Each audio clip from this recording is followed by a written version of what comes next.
Bapak dan Ibu yang saya hormati, terkhusus Bapak narasumber, Bapak Aswin Sani MPD.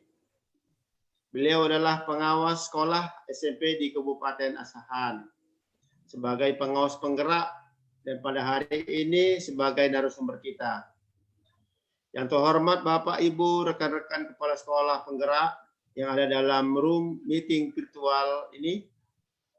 Yang terhormat panitia pendampingan program sekolah penggerak.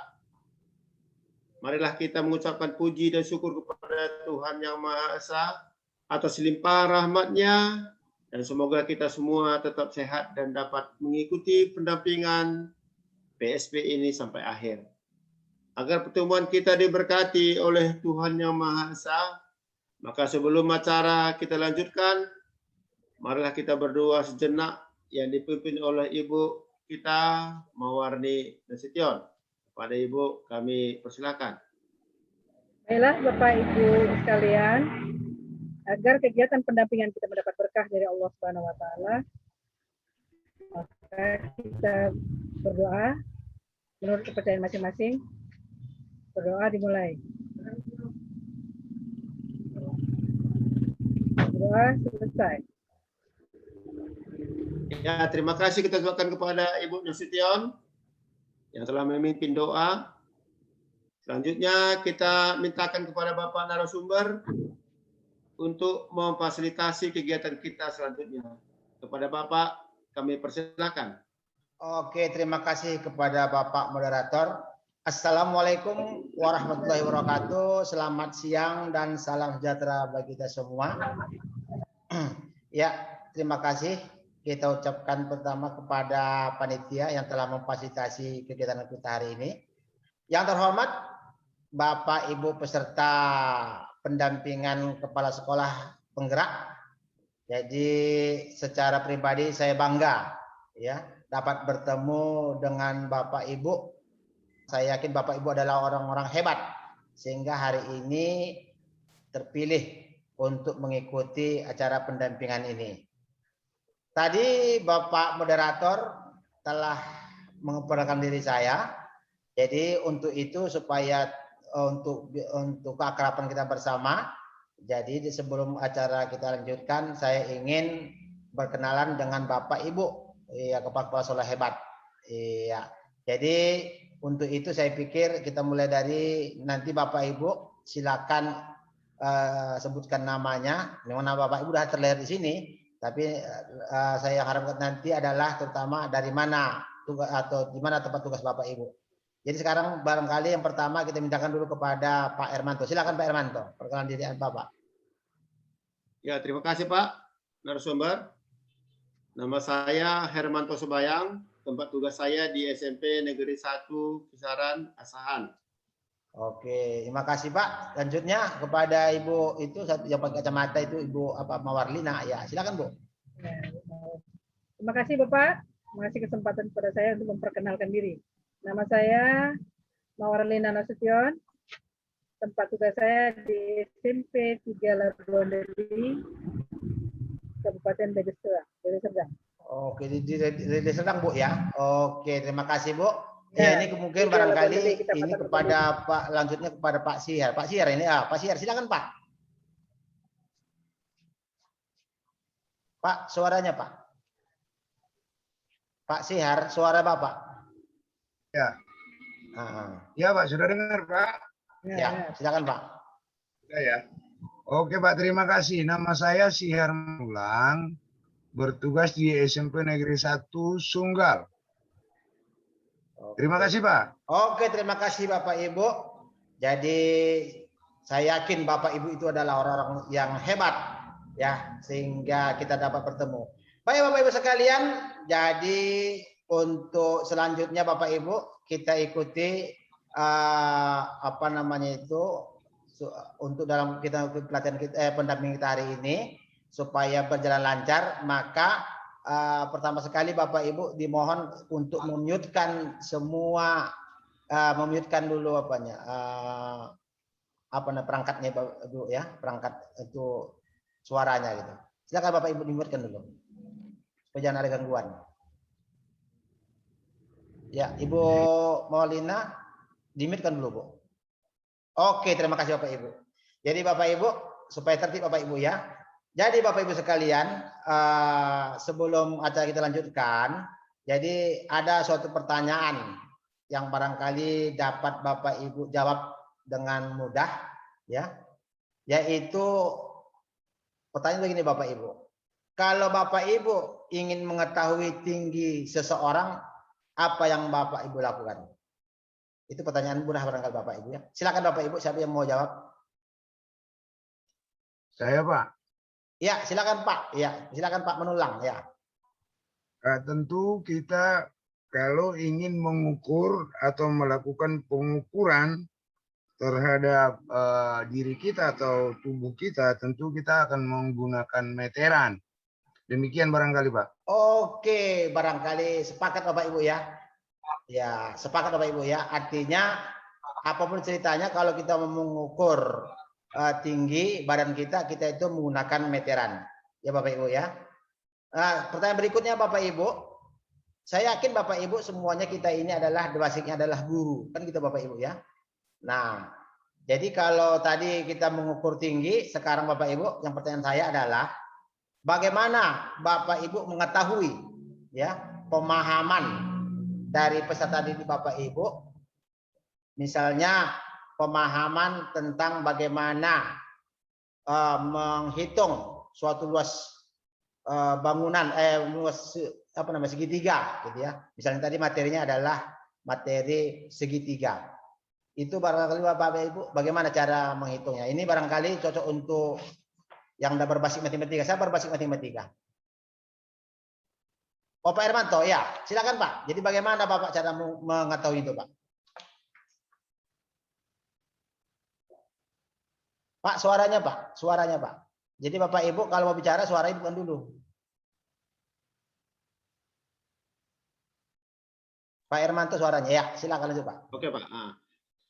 Supaya kita tahu Pak, maka kita harus melakukan tes pada akhir pembelajaran Pak. Oke, terima kasih Pak. Jadi pas saya sepakat Pak ya. Jadi Pak, kembali saya ingatkan etika kita Pak, bila Anda sudah bicara Pak, dimatikan kembali mic-nya Pak ya. Ya, jadi Pak, tes yang Bapak lakukan itu namanya adalah pengukuran atau asesmen. Jadi Bapak Ibu, pada sesi kali ini kita akan memaparkan yang namanya asesmen ya dalam pembelajaran. Jadi Bapak Ibu, dalam pembelajaran itu ada namanya 3 asesmen, yaitu asesmen diagnostik, kemudian ada asesmen formatif dan asesmen sumatif. Jadi karena pertemuan kita kali ini terbatas, maka kita pada kesempatan ini hanyalah membahas tentang asesmen diagnostik. Jadi untuk selanjutnya Bapak Ibu, silakan Bapak Ibu mencermati share screen saya. Ya Bapak Ibu ya, mohon izin untuk share screen.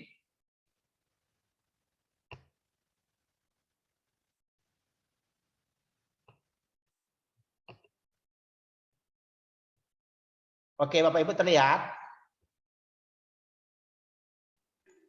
Iya Pak, jelas Pak. Udah. Oke, makasih Bapak Ibu. Jadi dalam share screen saya itu Bapak bisa lihat bahwasanya ada tujuan asesmen diagnostik ya. Jadi secara umum sesuai dengan namanya, asesmen diagnostik ini adalah bertujuan untuk mendiagnosis kemampuan dasar siswa dan mengetahui kondisi awal siswa. Jadi kemudian asesmen diagnostik ini terbagi menjadi asesmen diagnostik non kognitif dan asesmen diagnosis kognitif. Jadi kalau kita perhatikan lagi, tujuan dari masing-masing asesmen diagnostik itu seperti yang ada di layar, di monitor. Jadi kalau dia yang namanya kognitif, itu adalah mengetahui di luar yang pengetahuannya, gitu Bapak Ibu kira-kira. Namanya non kognitif ya kan. Misalnya apa itu emosinya, bagaimana cara belajar di rumah, kondisi keluarga, itu non kognitif. Sedangkan yang kognitif itu masalah dengan kognisi atau kompetisinya ya kan. Bagaimana cara kompetisinya, kemudian pembelajarannya segala macam ya kan. Apakah dia perlu rebuild atau tidak? Nah, itu yang untuk asesmen diagnosis tentang kognisi ya. Selanjutnya Bapak Ibu,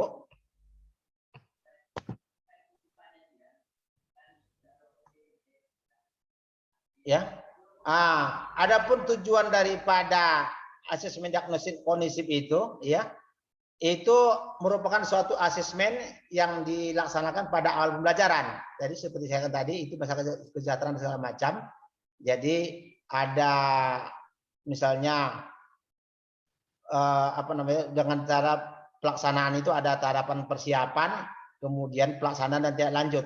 Jadi artinya Bapak Ibu setelah instrumen itu digunakan, itu disusun dulu, kemudian digunakan, kemudian tidak lanjuti. Yang tidak lanjuti ini adalah menafsirkannya, kan itu Bapak Ibu ya.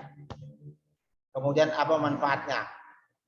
Jadi kalau Bapak Ibu cermati di sini, kita secara cepat aja nanti bisa Bapak Ibu baca. Nanti saya share di WA Bapak Ibu masing-masing ya tentang asesmen diagnosis yang non kognitif ini Bapak Ibu ya. Ya. Kemudian kita lanjut aja dengan asesmen diagnosis non kognitif ya. Oh ini masih non kognitif ya. Ya. Nah ini dia yang diagnostik kognitif. Jadi kalau tadi ada non kognitif itu menyangkut di luar tadi pengetahuannya, ada namanya asesmen diagnosis kognitif. Itu adalah bertujuan untuk mendiagnosis kemampuan dasar siswa dalam topik sebuah mata pelajaran. Jadi Bapak Ibu, tujuan dari kegiatan ini atau dari pelaksanaan asesmen diagnostik ini di sini adalah terutama untuk memetakan Bapak Ibu ya, memetakan tentang karakteristik personality dirinya. Ya. Jadi setelah dipetakan dia, maka baik yang berupa non kognisi maupun kognisi, maka nanti supaya nanti guru setelah dapat peta tadi, maka guru akan dapat dengan mudah menentukan capaian pembelajarannya, ya kan? Kalau sudah dapat dapat pasti di mana dia, kemudian disusun ya alur tujuan pembelajarannya. Ya, selanjutnya nanti ya Bapak Ibu dengan asesmen diagnosis ini ya guru juga bisa menentukan bagaimana strategi yang tepat ya untuk melaksanakan kegiatan pembelajaran. Jadi dengan demikian bila semua sudah pas maka diharapkan peserta didik itu nanti akan dapat belajar dengan senang hati. Itulah namanya merdeka belajar. Jadi mereka belajar itu supaya mereka itu senang belajar dan sesuai dengan kebutuhan masing-masing peserta didik, itu harus dimulai dengan yang namanya melaksanakan asesmen diagnosis. Jadi Bapak Ibu sekali lagi saya tekankan bahwasanya asesmen diagnosis itu dilakukan sebelum terjadinya kegiatan pelajaran. So, cukup Bapak Ibu ya? Jelas Bapak Ibu ya? Jadi barangkali karena terbatas waktu untuk memudahkan kita dalam mengikuti sesi ini, silakan Bapak Ibu bertanya bila ada sesuatu yang kurang dipahami, terutama sekali yang ada di sekolah Bapak, yang ada hubungan dengan keadaan di sekolah Bapak. Silakan, Pak.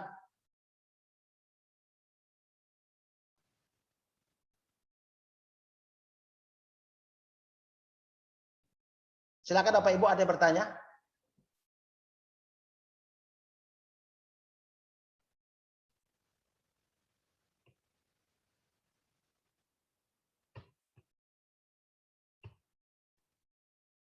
Ya, saya pikir sudah jelas Bapak Ibu ya. Silakan Bapak Ibu, kalau masih yang kurang jelas bertanya. Ada yang bertanya? Oh, saya Pak. Oh, silakan Pak Hermanto. Oke. Begini Pak, dalam kegiatan pembelajaran di awal tahun ada keluhan guru di sekolah saya yang menyatakan bahwa ada peserta didik di kelas 7 yang tidak lancar membaca. Apakah dalam hal ini kami harus melakukan asesmen diagnostik, Pak? Oke, terima kasih Pak Hermanto. Jadi saya katakan tepat sekali, Pak. Jadi, Pak, sudah saya katakan tadi bahwasanya sebaiknya sebelum melaksanakan kegiatan belajar pada tahun pelajaran itu guru atau sekolah melaksanakan asesmen diagnostik. Jadi kalau nanti Bapak Ibu menemukan ada siswa yang berkebutuhan khusus, misalnya seperti kata Pak Hermanto tadi, di sekolahnya ada beberapa siswa yang tak bisa membaca, maka itu asesmen diagnostiknya harus lebih khusus. Jadi Bapak Ibu harus melaksanakan tes IQ, ya, tes IQ. Supaya apa? Supaya tahu di mana kebutuhan peserta didik tersebut. Sehingga kalau udah dapat nanti dia di mana bagaimana karakteristiknya, tentu bisa ditangani. Artinya bisa dilaksanakan pembelajaran yang sesuai dengan kebutuhan anak tadi. Jadi namanya ini adalah untuk pendidikan kepada anak, kegiatan pembelajaran kepada anak yang berkebutuhan, gitu Pak ya. Nah, seperti itu Pak. Jadi memang betul tadi Pak, harus dilakukan dulu tes diagnostik. Jadi dari bagaimana? Yang ini khusus Pak, khusus yang 5 orang tadi gitu. Itu dilaksanakan dengan tes IQ.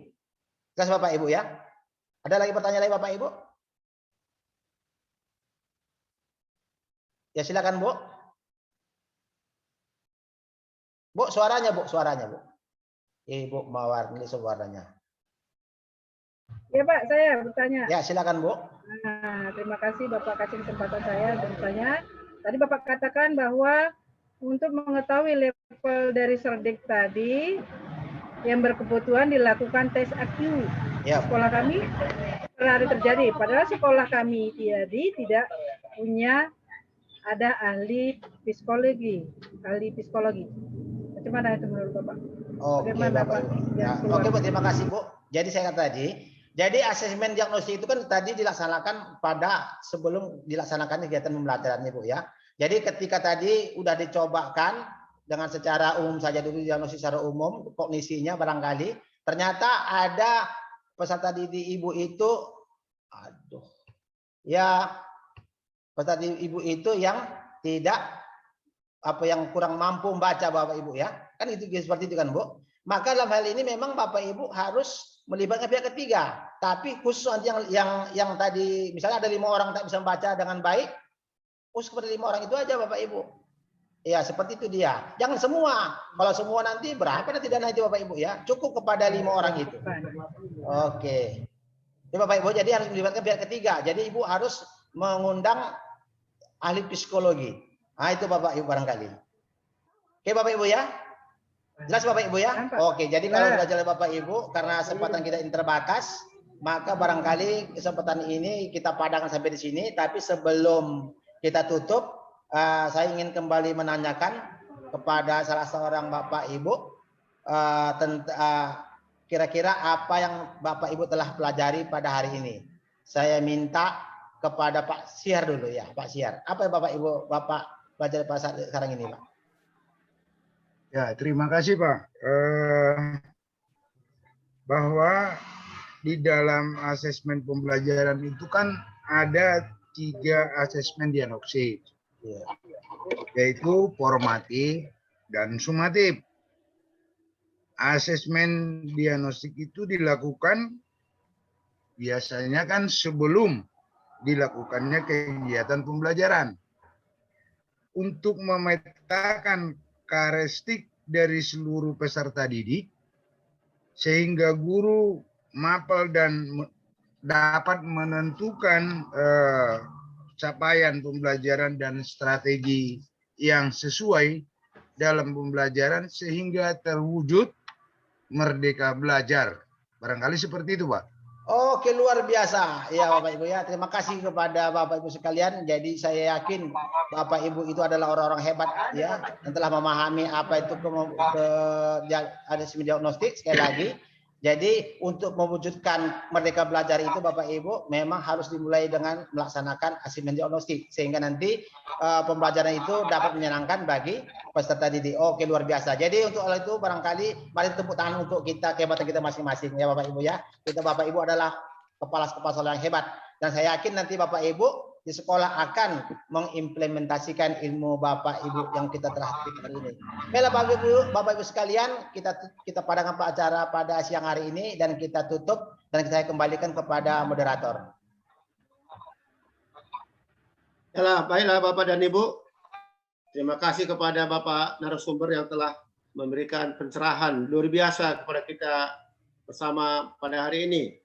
Kita tepuk tangan dulu untuk Bapak narasumber. Selanjutnya, sebelum menutup pertemuan kita mintakan kepada Ibu Nasution untuk memimpin doa penutup acara ini. Kepada Ibu Nasution kami persilakan. Baiklah, alhamdulillah sesi pendampingan ini kita sudah lakukan, sudah kita dengarkan paparan dari Bapak.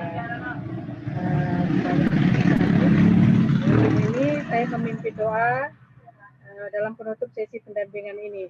Hari ini marilah kita menyerahkan diri kepada Allah Subhanahu wa taala untuk selama ini mendapat keberkahan, dan berikutnya nanti langkah-langkah kita untuk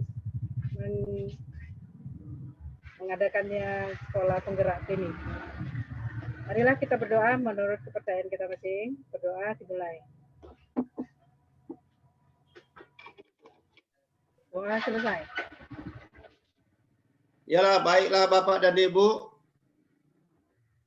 yang terhormat, kita ucapkan kepada Ibu Nasution yang telah memimpin doa. Demikianlah sesi pendampingan kita pada hari ini kita tutup. Selamat untuk mengikuti sesi berikutnya. Selamat siang. Sekian dan terima kasih. Iya, selamat siang. Oke. Baiklah Bapak sekalian. Terima kasih Bapak Ibu ya.